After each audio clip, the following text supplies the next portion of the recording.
Bacheli rebels football club द्वारा आयोजित Akhil Bharatiya football iron cup के प्रतियोगिता के फाइनल विजेता को अष्टविनायक रियल्टीज रायपुर के द्वारा 1 लाख रुपए का नगद पुरस्कार दिया जाएगा।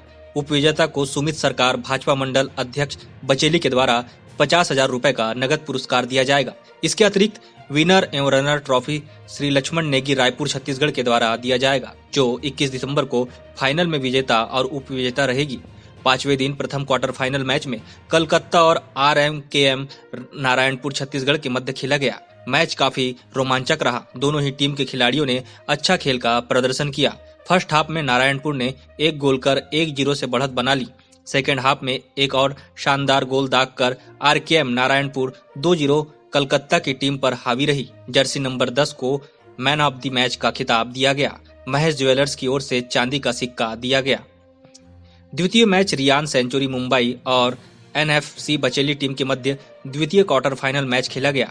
मध्यांतर तक स्कोर 0-0 रहा। दोनों ही टीम ने भरसक प्रयास किया। शानदार खेल के कारण दोनों ही टीम गोल कर पाने में सफल नहीं हो पाई। सेकेंड हाफ में रियान सेंचुरियन मुंबई की टीम 1 गोल करने में सफल रही। इस तरह रियान सेंचुरियन मुंबई की टीम 1-0 से NFC बचेली की टीम को पराजित कर सेमीफाइनल में प्रवेश किया। आज का यह मैच काफी रोमांचक और सेंसिटिव था। बचेली से फकरे आलम की रिपोर्ट।